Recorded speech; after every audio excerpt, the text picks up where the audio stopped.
Lost Ark has quite a few systems for making one's character stronger or weaker, and it explains all of them very well. It doesn't leave a single person confused, scared, or alone.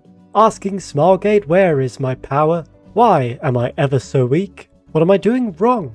Please, oh give me a sign. And then the sign is death. Don't worry, even on RU, people were mostly in the same boat, myself included. It is the unfortunate byproduct of getting a game that has been slowly developed over years and then given to us as a whole package. Starting with the simplest, your class.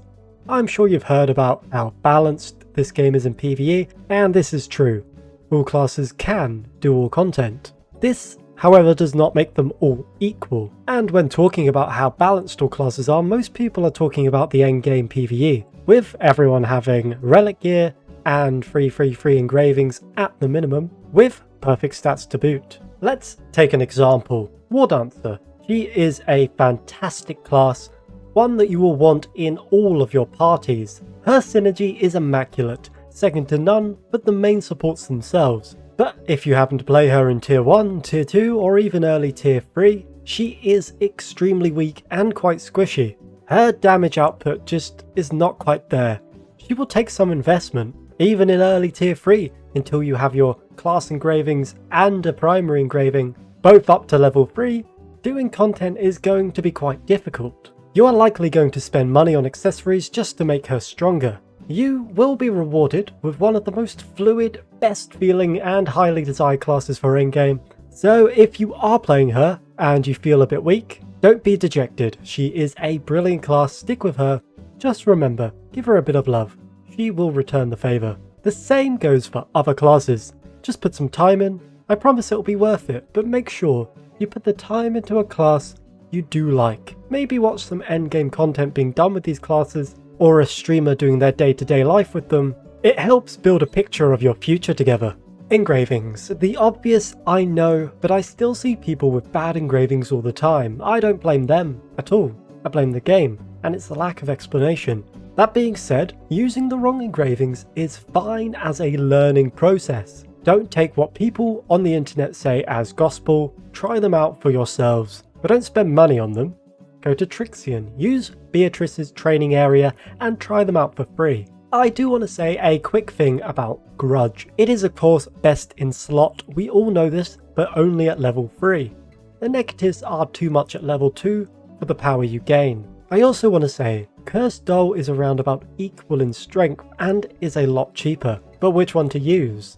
Well, how I like to look at it is I use Grudge on my Scrapper because with the card set, I almost have 100,000 health, and even without, I'm quite high up there. That's quite a lot, meaning I get huge value out of my health potions, even the green ones. I gain a lot more due to their recovery being percentile.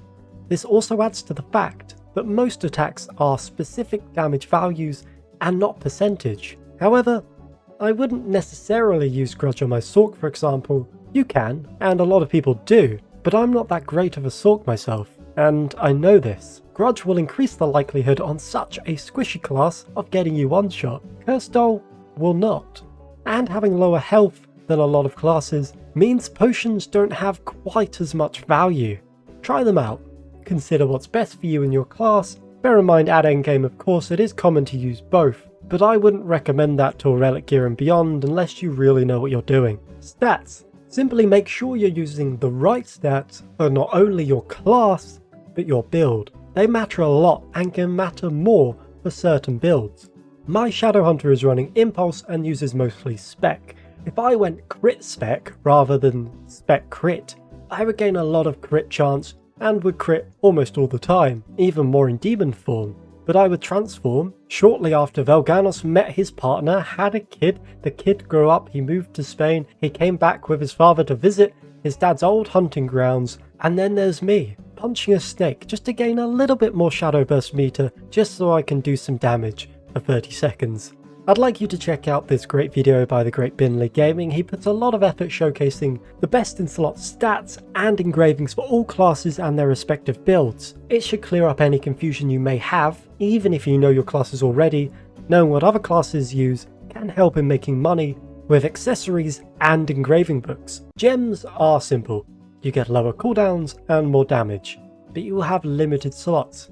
And you can't do a gem for everything, especially on classes that have a lot of abilities like Gunslinger for example. Every class will want different ones for different things. Please go out of your way to check this for yourself on your favourite guide. I will just give a general template. For supports, you're obviously going to want mostly cooldown gems. On a DPS, you will want a mix. Now this isn't true of all classes and builds, but a general rule is cooldowns on utility and synergy abilities, then prioritizing damage gems on your big hitters, and filling the rest with whatever you are lucky enough to get when combining gems. You don't want to be spending too much silver on refaceting till you get legendary gems. Be sensible with it. If you feel you are running out of buttons to press a lot, get more cooldown gems. And if you feel you have too many buttons and not enough damage, do the opposite.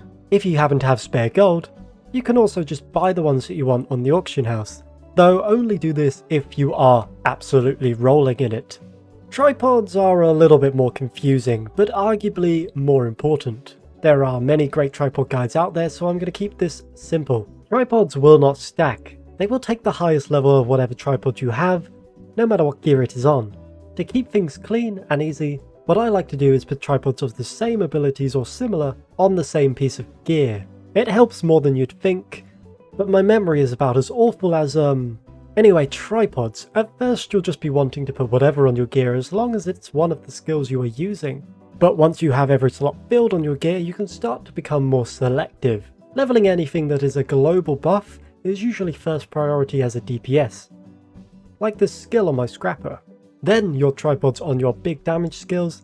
Going for cooldowns is not something I tend to worry about with such a high swiftness build, but on a pure spec and crit build, it's definitely something you're going to want to balance with the damage buffs.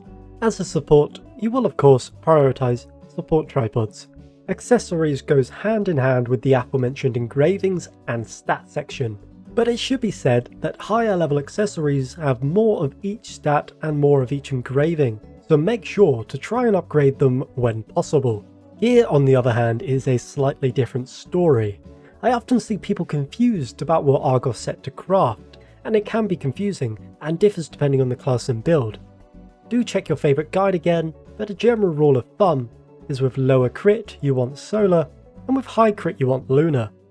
Remember, if you are a support you should go lunar, as the solar set is far more popular among DPS, and activating the 5-piece set bonus is difficult because of this.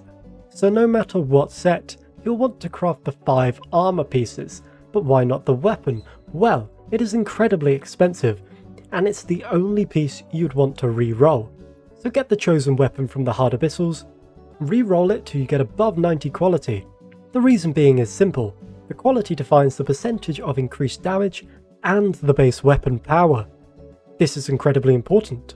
A 0 quality will have 5% increased damage, and a 100 quality will have 15%. That's a huge damage increase, and that's not even considering the base weapon power. If after all this, you're still feeling weak, I have maybe one more suggestion that may help you. I was considering not talking about this because its power is just too much, but if you like the video and subscribe, I guess I can tell you because I know I can trust you now. You won't tell anyone what I'm about to tell you. Okay, listen close. You need to get a box. A box, yes, a box, a really big box, maybe a crate. Get a crate. And now what you have to do with this crate is put an ATM machine inside it, and then your credit card. Seal that baby up. Now here's the important part, do not skip this step. Put your favourite Jeff Bezos wallpaper on the side of the crate. Turn around and wait. You may hear some shuffling behind you, but do not turn around. Whatever you do, do not turn around. After a few minutes of silence, you can turn around, and if the crate is gone, then the Lord Bezos has accepted your offering and will bestow upon you power in the form of crystals. I'm streaming right now, come and pop by. Thanks for watching. Happy arc hunting.